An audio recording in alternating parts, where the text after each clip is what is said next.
दोस्तों, स्वागत है आपका बालाजी हिंदी क्लास में। इस क्लास में दोस्तों ज्योग्राफी का प्रैक्टिस हल करेंगे, जो कि बीपीएससी टीआरई फोर्थ के लिए बहुत ही इंपॉर्टेंट है।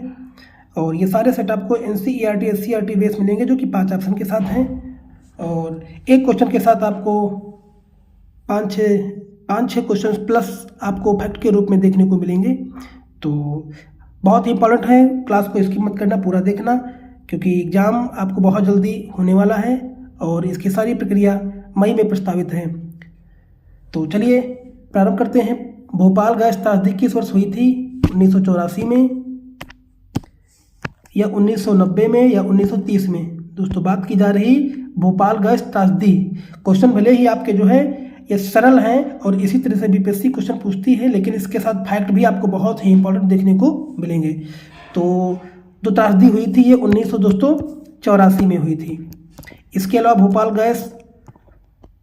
भोपाल में यूनियन कार्बाइड की फैक्ट्री से निकली जहरीली गैस मिथाइल आइसोसाइनाइड से हजारों लोगों की जान चली गई थी। मिथाइल आइसोसाइनाइड का प्रयोग कीटनाशक बनाने के लिए किया जाता है।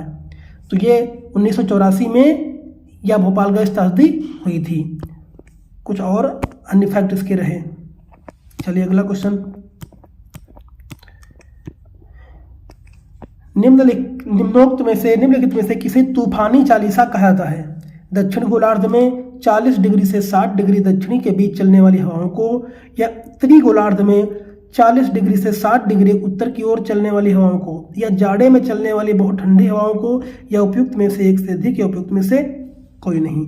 बताइए दोस्तों। तो बात की जा रही तूफानी चालीसा किसे कहा जाता है? दोस्तों यहाँ पे आता है चालीसा, तूफानी चालीसा।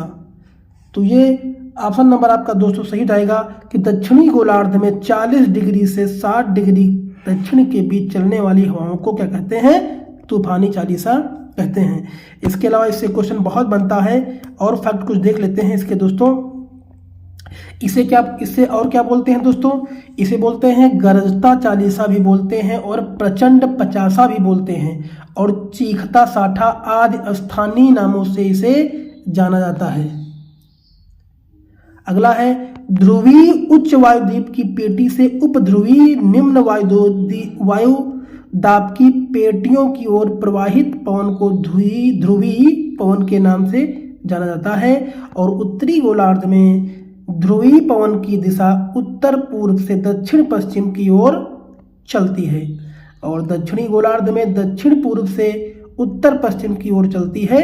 दक्षिणी गोलार्ध में इसे ध्रुवीय पवन कहते हैं दोस्तों। एक और आता है कोरियालिस प्रभाव। ये क्या है दोस्तों? पृथ्वी के घूर्णन के कारण पवनें अपनी मूल दिशा से विक्षेपित हो जाती हैं। यही क्या है? कोरियालिस प्रभाव है। इसके अलावा कोरियालिस बल के कारण उत्तरी गोलार्ध में दाहिने और दक्षिणी गोलार्ध में बाईं ओर मुड़ जाती हैं, और इस विक्षेप को फेरल ने सर्वप्रथम बताया। इस कारण इसे फेरल का नियम भी कहते हैं। दोस्तों इससे क्वेश्चन अगर बनता है चालीसा, प्रचंड पचासा या चालीसा से, इससे क्वेश्चन अगर बनते हैं तो इसी से क्वेश्चन आपको देखने को मिलेंगे। इससे क्वेश्चन बनता है, इसलिए सारे क्वेश्चन मैंने आपको करवाया है, जो कि बहुत ही इंपॉर्टेंट है। चलिए अगला है, जिन संसाधनों का प्रयोग बार बार निरंतर किया जा सकता है उसे कहा जाता है नवीनीकरणीय, अजैव, अनवीनीकरणीय, और उपयुक्त में से एक से अधिक, या उपयुक्त में से कोई नहीं? बताइए। तो उत्तर आपका दोस्तों क्या सही हो जाएगा? जिन संसाधनों का प्रयोग बार बार किया जाता है उसे दोस्तों कहते हैं नवीकरणीय, नवीकरणीय बोलते हैं। ऑप्शन नंबर ए दोस्तों सही हो जाएगा। दोस्तों आप लोग भी गेस किया करिए कौन सा उत्तर सही हो सकता है, क्योंकि अब अगर आप लोग इसको अपने आप पहले से ही गेस करेंगे तो निश्चय ही वो सारा क्वेश्चन आपके माइंड में सेट हो जाएगा और हमेशा के लिए वो निकलेगा नहीं। चलिए अगला है, नवीकरणीय स्रोत जिनका प्रयोग बार बार नहीं किया जा सकता है, और चीन और अमेरिका के बाद तीसरा कोयला उत्पादक देश भारत है, और पवन ऊर्जा में भारत का स्थान 5वां है। भूतापी ऊर्जा, बायोगैस, कचरों आदि से गैर परंपरागत ऊर्जा का स्रोत है। तो ये कुछ अन्य फैक्ट इसके रहे। चलिए अगला है, सूची 1 का सूची सेकंड के साथ मिलान कीजिए और नीचे दिए गए विकल्पों से सही उत्तर चुनिए।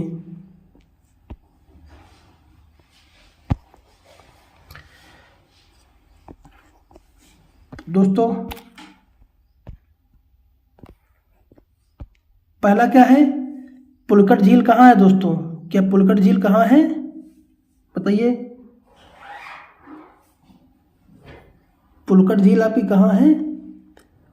पुलकट झील आपकी कहाँ है दोस्तों? ये आपकी तमिलनाडु में है। पुलकट झील कहाँ है दोस्तों?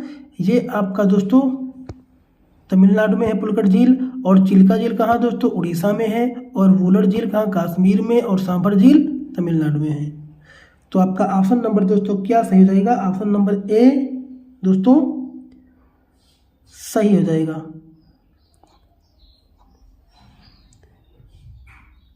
देखिए पुलकट झील कहाँ? आपका तमिलनाडु में। और सांभर झील उड़ीसा में। और उलर झील कहाँ दोस्तों? उलर झील कश्मीर में। और सांभर झील कहाँ दोस्तों? ये राजस्थान में। तो ऑप्शन नंबर ए आपका दोस्तों सही हो जाएगा। चलिए इसके अलावा आप लोग देख लीजिए, पुलकट झील कहाँ है? तमिलनाडु। चिल्का झील उड़ीसा में। उलर झील कश्मीर में। और सांभर झील राजस्थान में है। ये झीलें बहुत ही इंपॉर्टेंट है, इसको जरूर से जरूर याद कर लेना। और एक और झील है कुलेरू झील कहाँ है? आंध्र प्रदेश में। और लोनार झील महाराष्ट्र में स्थित है। और एक है बेम्बानंद झील केरल राज्य में स्थित है। और खुरपाताल झील उत्तराखंड में स्थित है दोस्तों। तो ये आपके कुछ और झील इंपॉर्टेंट फैक्ट रहे दोस्तों। ये सारे झीलों के नाम याद कर लेना और कहाँ है, जरूर इससे क्वेश्चन बनता है। चलिए अगला है, जूट के रेशे पौधे के किस भाग से प्राप्त किए जाते हैं? पत्ती से, फल से, बीज से, या उपयुक्त में से एक से अधिक, या उपयुक्त में से कोई नहीं। तो 5 का ऑप्शन नंबर क्या सही हो जाएगा दोस्तों? तो ऑप्शन सही हो जाएगा, क्योंकि ये किससे बनते हैं? ये आपके जूट के रेशे किससे बनते हैं? तना से बनते हैं दोस्तों। किससे बनते हैं? तना से बनते हैं। जो कि तना इसमें नहीं दिया गया है, तो ऑप्शन नंबर ए दोस्तों सही हो जाएगा। इसके अलावा देख लीजिए, सोने का रेशा के नाम से विख्यात जूट के रेशों से सामानों का निर्माण करने में भारत को विश्व में प्रथम स्थान प्राप्त है। इसके अलावा जूट उद्योग का प्रथम कारखाना कहाँ है दोस्तों? सिसरा नामक स्थान पर 1855 ईस्वी में लगाया गया था। और भारतीय जूट निगम की स्थापना 1971 ईस्वी में हुई थी। और भारत संपूर्ण विश्व में 35% जूट के सामानों का निर्माण करता है। और बांग्लादेश में भी जूट उद्योग महत्वपूर्ण है। और पश्चिम बंगाल जूट उत्पादन में भारत में सबसे महत्वपूर्ण राज्य है। चलिए, तो ये बहुत इंपॉर्टेंट फैक्ट है, इनको भी याद कर लेना, इसकी मत करना। ये सारे क्वेश्चंस बहुत ही इंपॉर्टेंट हैं और फैक्ट तो बहुत ही इंपॉर्टेंट हैं। ज्वारी वन को अन्यथा क्या कहते हैं, या अन्य किस नाम से जानते हैं ज्वारी वन को? तो ज्वारी वन को अन्य किस नाम से? मानसूनी वन, या मैग्रोव वन, या शंकुधारी वन, या उपयुक्त में से एक से अधिक, या उपयुक्त में से कोई नहीं। तो ज्वारी वन को दोस्तों मैग्रोव वन को बोलते हैं, जो कि ऑप्शन नंबर बी दोस्तों सही हो जाएगा। इसके अलावा ज्वारी वन को मैग्रोव वन भी कहते हैं। शंकुवृक्षी पर्वतीय वन है जो चौड़ी पत्ते वाले होते हैं। इसके सदाबहार वन कौन होते हैं? वह वन जिनकी पत्तियां कभी नहीं गिरती वो सदाबहार वन है। और पतझड़ वन, जिन वन की पत्तियां साल में एक बार झड़ जाती हैं उसे पतझड़ वन कहते हैं दोस्तों। चलिए अगला क्वेश्चन, गोबी मरुस्थल दोस्तों कहाँ स्थित है? चीन में, या अफ्रीका में, या दक्षिणी ऑस्ट्रेलिया में, या उपयुक्त में से एक से अधिक, या उपयुक्त में से कोई नहीं। दोस्तों बात की जा रही है दोस्तों गोबी मरुस्थल की। गोबी मरुस्थल की गेस करिए कौन सा उत्तर हो जाएगा दोस्तों? तो गोबी मरुस्थल जो स्थित है दोस्तों वो आपका चीन में स्थित है। गोबी मरुस्थल कहाँ है? चीन में स्थित है। इसके अलावा देखा जाए गोबी मरुस्थल मंगोलिया और चीन में, दोनों मंगोलिया में भी फैला हुआ है और चीन में फैला हुआ है। और एशिया का सबसे बड़ा मरुस्थल गोबी मरुस्थल है। कौन है? एशिया का सबसे बड़ा मरुस्थल गोबी मरुस्थल है। और सहारा मरुस्थल विश्व का सबसे बड़ा मरुस्थल है।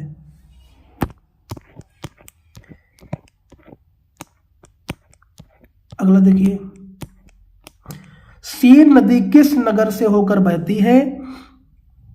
लंदन से, पेरिस से, या रोम से, या उपयुक्त में से एक से अधिक? बताइए दोस्तों, कहां से बहती है सीन नदी?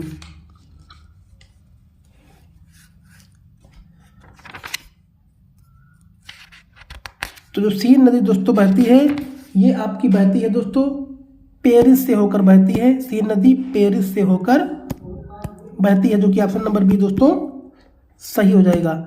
इसके अलावा सीन नदी 780 किलोमीटर बरगंडी उच्च भूमि से निकलकर उत्तर की ओर प्रवाहित होती हुई इंग्लिश चैनल में गिरती है। और फ्रांस की राजधानी पेरिस है, जो पूरे विश्व में सौंदर्य प्रसाधन के लिए प्रसिद्ध है।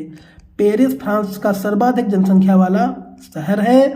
और सीन नदी के मुहाने पर फ्रांस का ली हार्वे बंदरगाह स्थित है दोस्तों। और टाइबर नदी के किनारे रोम इटली अवस्थित है। और न्यूयॉर्क नगर हडसन नदी पर स्थित है। इसके अलावा वाशिंगटन डीसी पोटोमैक नदी पर स्थित है। चलिए अगला क्वेश्चन, विश्व में कच्चे पटसन का प्रमुख उत्पादक क्या है? भारत, बांग्लादेश, स्कॉटलैंड, उपयुक्त में से एक से अधिक, उपयुक्त में से कोई नहीं? बताइए क्या है? तो ये आपका कच्चे पटसन का जो हो जाएगा, ये आपका है भारत। ऑप्शन नंबर ए दोस्तों सही हो जाएगा। इसके अलावा दोस्तों, विश्व का प्रमुख पटसन उत्पादक देश कौन सा है? कौन कौन से हैं? भारत, बांग्लादेश, चीन और थाईलैंड है। भारत में प्रथम जूट मिल 1855 ईस्वी में रिसरा में खोला गया था। और बांग्लादेश के मुख्य उद्योगों में जूट, पटसन के कारखाने, सूती वस्त्र, सिगरेट, सीमेंट, रासायनिक खाद आदि कारखाने सम्मिलित हैं। बांग्लादेश के तटीय क्षेत्रों में सुंदरी नामक वृक्ष पाया जाता है। और बांग्लादेश गुलाबी मोती व जूट पटसन उत्पादन के लिए प्रसिद्ध है। इसके अलावा बांग्लादेश विश्व के सबसे बड़े डेल्टा गंगा ब्रह्मपुत्र डेल्टा पर स्थित है। और बांग्लादेश को नदियों का देश दोस्तों कहते हैं। भारत में अधिकांशतः श्वेत जूट का उत्पादन होता है, जिसके अंतर्गत देश का 75% जूट पटसन उत्पादक क्षेत्र सम्मिलित है। और जूट यानी पटसन उत्पादन में भारत के 3 शीर्ष राज्य हैं, पश्चिम बंगाल, बिहार और असम। चलिए अगला है, निम्न में से किस भारतीय राज्य में लौह अयस्क उपलब्ध नहीं है? बिहार, मध्य प्रदेश, उड़ीसा, उपयुक्त में से एक से अधिक, उपयुक्त में से कोई नहीं? तो ये आपका हो जाएगा ऑप्शन नंबर ये, बिहार में नहीं है दोस्तों। बाकी मध्य प्रदेश में है, उड़ीसा में भी है। तो ऑप्शन नंबर क्या दोस्तों? ए सही हो जाएगा। चलिए अगला क्वेश्चन, इसके अलावा देख लीजिए, भारत में लौह अयस्क उत्पादन में 4 प्रमुख क्षेत्र हैं। कौन कौन से? उत्तर पूर्वी झारखंड एवं उड़ीसा में, मध्य भारत में मध्य प्रदेश, छत्तीसगढ़ और महाराष्ट्र में, और प्रायद्वीपीय भारत में कर्नाटक और गोवा। अन्य क्षेत्र आंध्र प्रदेश, राजस्थान, केरल, गुजरात, हरियाणा और पश्चिम बंगाल। भारत में लौह अयस्क के 2 प्रमुख प्रकार हैं, हेमाटाइट और मैग्नेटाइट। मध्य प्रदेश के मांडला, बालाघाट, झाबुआ, ग्वालियर और जबलपुर, विदिशा, उज्जैन और धार जिले में लौह अयस्क के भंडार हैं। इसके अलावा हेमेटाइट अयस्क मध्य प्रदेश में जबलपुर, सरगुजा क्षेत्र में दोस्तों पाया जाता है। और उड़ीसा में मैग्नेटाइट एवं हेमेटाइट दोनों प्रकार के लौह अयस्क पाए जाते हैं। उड़ीसा के संबलपुर तथा जंगम जिले में मैग्नेटाइट एवं मयूरभंज, क्योंझर एवं सुंदरगढ़ जिले में हेमेटाइट लौह अयस्क पाया जाता है। इसके अलावा दोस्तों बिहार में जमई मंजोस गांव में लौह अयस्क की उपलब्धता का प्रमाण का सर्वे के 3रा चरण कार्य जीएसआई की टीम ने की है। तो ये दोस्तों कुछ इम्पॉर्टेंट क्वेश्चंस और कुछ फैक्ट रहे जो कि बहुत ही इंपॉर्टेंट है, इसकी मत करना, क्योंकि ये सारे क्लास बहुत ही क्वेश्चंस जो आए हुए हैं विभिन्न एग्जामों से, जो आ चुके हैं जिस टॉपिक से क्वेश्चन, उसी टॉपिक से ये क्वेश्चंस लिए गए हैं, इसलिए आप लोग इसकी मत करना, पूरे क्वेश्चन को देखना। और बहुत जल्द आपके एग्ज़ाम भी होने वाले हैं और जिसकी घोषणा हो चुकी है। अगर आपको वीडियो अच्छा लगा हो तो लाइक करिए, कमेंट करिए, चैनल को सब्सक्राइब कर लीजिए। धन्यवाद।